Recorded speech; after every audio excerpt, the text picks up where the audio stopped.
దేశవ్యాప్తంగా వచ్చే 5 ఏళ్లలో 75,000 మెడికల్ సీట్లు పెంచుతాము, అందులో 10,000 మెడికల్ సీట్లు మేము ఈ సంవత్సరం ఇస్తాము అని చెప్పి కేంద్ర ప్రభుత్వం చెప్తా ఉంటే, చంద్రబాబు నాయుడు గారు మాత్రం కేంద్రం మెడికల్ సీట్లు ఇస్తామనంటే వద్దని రిటర్న్ లెటర్ వాళ్ళకి రాసి వద్దని వెనక్కి చెప్తా ఉంటే, చెప్పిన రాష్ట్రం ఒక ఆంధ్రప్రదేశ్ మాత్రమే.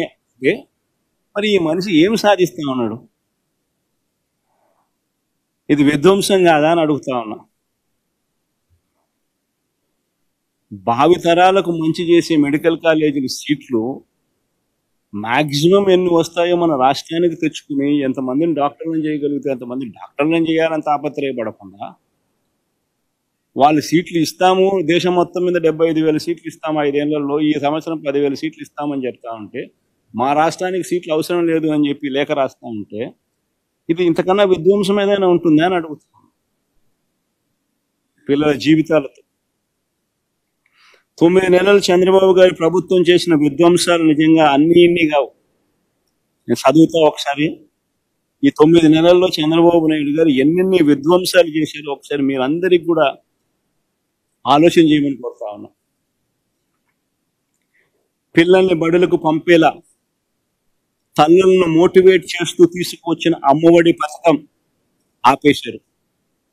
ఇది విధ్వంసం కాదా? స్కూళ్లలో నాడు నేడు పనులు నిలిపేశారు. ఇది విధ్వంసం కాదా? ఇంగ్లీష్ మీడియంను, సిబిఎస్ఈని, అక్కడి నుంచి ఐబీ దాకా ప్రయాణాన్ని, 3వ తరగతి నుంచి టోఫుల్ క్లాసులను తీసేశారు. పిల్లలను ప్రపంచ స్థాయి విద్యకు దూరం చేశారు. మరి ఇది విధ్వంసం కాదా? 8వ తరగతి పిల్లలకు 8వ తరగతికి వచ్చేసరికి ప్రతి సంవత్సరం ట్యాబులు ఇచ్చే పరిస్థితి నుంచి ప్రోత్సహించాల్సింది పోయి ఆ ట్యాబుల పంపిణీ కార్యక్రమం ఆపేశారు. ఇది విధ్వంసం కాదా? సబ్జెక్ట్ టీచర్ల కాన్సెప్ట్కు గ్రహణం పట్టించారు. ఇది విధ్వంసం కాదా? పిల్లలకు గొప్పగా చదివించేట్టుగా చేయాలి, వాళ్ళు చదివితేనే పేదరికం నుంచి బయటపడతారు అనే సంగతి తెలిసి పిల్లలను చదువులకు ప్రోత్సహించే విధంగా కాకుండా వసతి దీవెన పథకం పూర్తిగా రద్దు చేసి విద్యా దీవెన పథకం అరకొరగా దులిపిస్తూ పిల్లల చదువులతోనూ వాళ్ళ జీవితాలతోనూ చెలగాటమాడడం విధ్వంసం కాదా?